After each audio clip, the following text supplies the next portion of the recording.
मोनिका की सास कुछ दिनों के लिए उसके पास रहने आने वाली थी। मोनिका छत पर कपड़े सुखाने गई तो पड़ोसन शालू मिल गई। अरे मोनिका, क्या बात है? आज तो तूने बड़ी जल्दी मशीन लगाकर कपड़े धो भी लिए।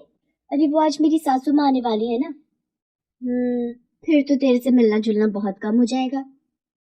अरे वो ज्यादा दिनों के लिए नहीं आ रही हैं, मुश्किल से 1-2 हफ्ते बस। लगता है दरवाजे की घंटी बज रही है। लगता है राहुल माँ जी को लेकर आ गए हैं। मोनिका नीचे जाकर दरवाजा खोलती है। माँ जी, पाए लागू। सफर में कोई तकलीफ तो नहीं हुई? तकलीफ की तो पूछो मत। गर्मी में बुरा हाल हो गया। ट्रेन में इतनी गर्मी थी कि परेशान हो गई मैं तो। मेरे लिए सबसे पहले मीठी लस्सी बना दे, फिर मैं ठंडे पानी से नहा लूंगी। माँ, मैं ऑफिस के लिए निकलता हूँ, मुझे थोड़ा काम है, आप आराम करो। माँ जी, आपके लिए पनीर की भुर्जी और मूंग धुली हुई दाल बनाई है। नहा लो, मैं रोटी सेक देती हूँ।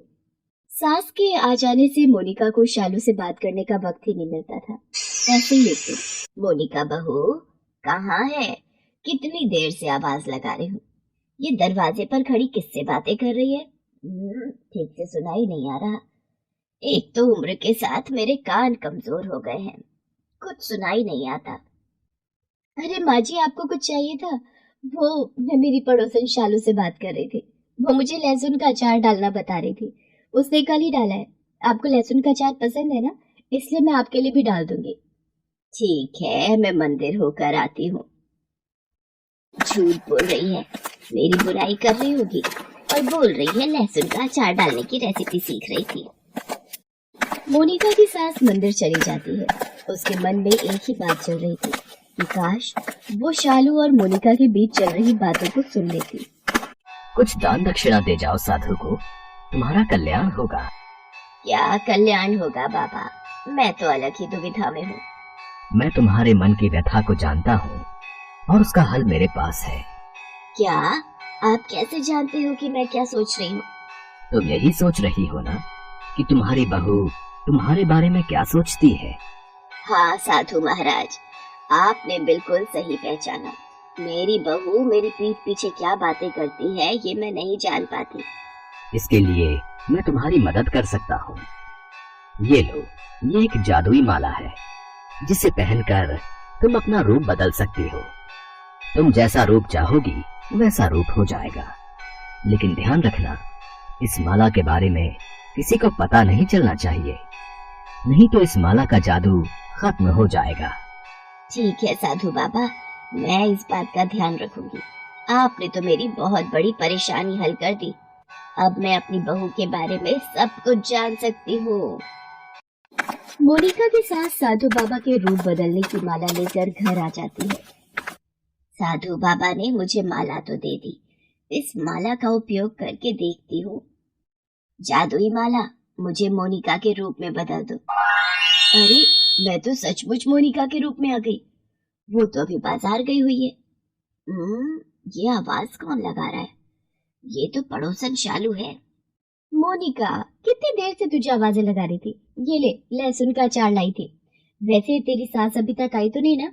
उसके आने से पहले छुपा ले, वरना सारा खा जाएगी तेरी सास। तू कह रही थी ना सास के पीछे से देकर जाओ। अच्छा, तो ये बात है। मेरे बारे में ये बातें होती हैं। ये सोच में पड़ गई।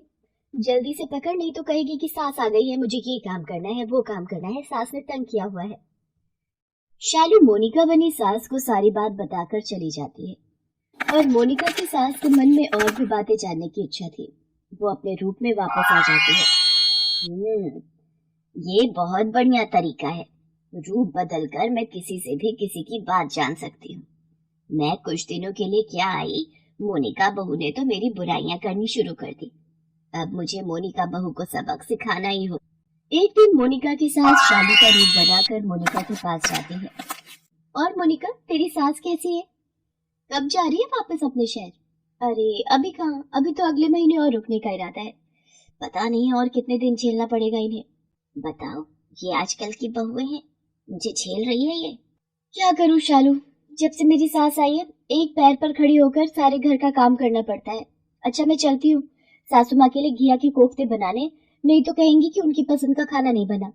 ये रूप बदलने वाली माला ना होती तो मेरे सामने ये सच्चाई ना आ पाती। मोनिका की सास ऐसे ही कभी मोनिका और कभी शालू का रूप बदलकर मोनिका के मन की बात जान लेती थी।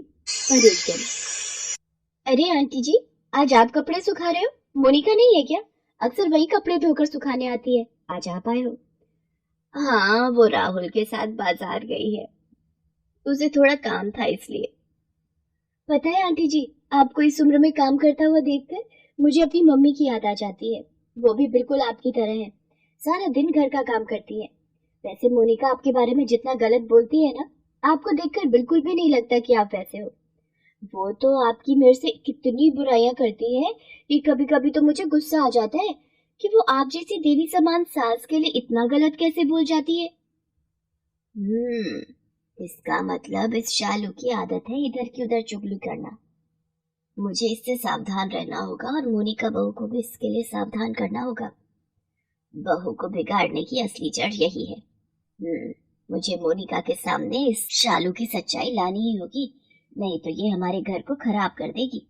मोनिका की सास समझ गई थी कि मोनिका को बिगाड़ने में और भड़काने में सबसे बड़ा हाथ शालू का है, इसलिए मोनिका की सास ने शालू की सच्चाई मोनिका के सामने लाने की सोची। और एक दोपहर जब मोनिका घर के काम कर रही थी तो मोनिका की सास ने शालू का रूप लेकर उससे बात करनी शुरू कर दी। अरे शालू, तू कब आई? दरवाजे से तो आते तुझे देखा नहीं। अरे तेरी सास से छुपते छुपाते आई हूँ। वो आजकल मुझ पर बहुत नजर रखने लगी है, शायद उन्हें मेरा तुझसे बात करना अच्छा नहीं लगता। मैं तो कहती हूँ कल की गाड़ी से ही अपनी सास को वापस भेज दे।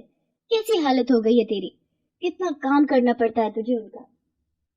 शालू खबरदार, बहुत हो गया। मेरी सासू माँ जैसी भी है वो मेरी माँ समान है। ये बात ठीक है कि उनके आने से मेरा काम बढ़ गया है, पर अगर यही मेरी अपनी माँ होती तो क्या मैं उनके लिए काम नहीं करती? क्या तुम अपनी माँ के लिए काम नहीं करोगी? पर तू तो खुद ही तो कह रही थी कि उनके आने से बिजली का बिल ज्यादा आने लगा है, घर खर्च भी बढ़ गया है, तो फिर वो सब क्या था? मैंने गुस्से में बोल दिया था। पर तुझे पता है शालू, कल मेरा जन्मदिन है। मुझे राहुल ने पहले ही बता दिया। इस बार मेरे जन्मदिन पर मेरी सास मुझे सोने का हार गिफ्ट में दे रही है। अब बता वो कितनी अच्छी है, और मैं उनके बारे में इतना गलत सोचती थी। उन्होंने तो मेरे लिए काम वाली से भी बात कर ली है। वो राहुल से बोल रही थी कि जब वो यहाँ से जाएंगी तो एक काम वाली लगा कर दे देंगी जिससे मुझे सहायता मिले। मैं तो बहुत भाग्यशाली हूँ कि मुझे माँ जी जैसी सास मिली। मोनिका की ऐसी भावुक बातों को सुनकर मोनिका की सास अपने आप को रोक नहीं पाती है और वो माला को उतार देती है। माला के उतरने से मोनिका की सास वापस अपने रूप में आ जाती है। माँ जी, आप तो फिर अब शालू कहाँ गई? ये सब क्या है? मोनिका बहू, मैं तुम्हें सारी सच्चाई बताती हूँ, तुम्हें घबराने की कोई जरूरत नहीं है। मोनिका की सास उसे अपने रूप बदलने की सारी सच्चाई बताती है। माँ जी, मुझे माफ कर दीजिए, मैंने जाने अनजाने आपके बारे में शालू से गलत कहा, मुझसे भूल हुई। मोनिका, मैं जानती हूँ तुम खुद गलत नहीं हो, शालू ने ही तुम्हें हमेशा भड़काया है। वो तुम्हारी बुराई मेरे से करती है, मेरी बुराई तुम्हारे से, उसका यही काम है। इसलिए मैं शालू की सच्चाई तुम्हारे सामने लाना चाहती थी। तुम्हें तो पता भी नहीं था कि शालू के रूप में मैं तुमसे बात कर रही हूँ, पर तुमने मुझे मान सम्मान दिया, ये जानकर मेरा दिल भर आया। माँ जी, पर अब इस रूप बदलने की सच्चाई का मुझे पता चल गया है। अब तो इस माला का जादू खत्म हो गया होगा। अच्छी बात है मोनिका बहू, माला का जादू खत्म हो गया, पर एक फायदा तो जरूर हुआ। आज मैं ये जान गई कि तुम मुझे बहुत प्यार करती हो। आप भी तो मुझे बहुत प्यार करते हो माँ जी। मोनिका अपनी सास के गले लग जाती है। अब उसने शालू से इधर उधर की बातें करना बंद कर दिया था। उसे समझ आ गया था कि यदि हम किसी से किसी की बुराई करते हैं तो कुछ देर बाद वही व्यक्ति हमारी बुराई दूसरों से करने लगता है। मोनिका की सास उसे जन्मदिन पर गिफ्ट में सोने का हार देती है, जिसे पहनकर मोनिका बहुत खुश होती है। कुछ दिनों बाद उसकी सास खुशी खुशी अपने घर वापस लौट जाती है।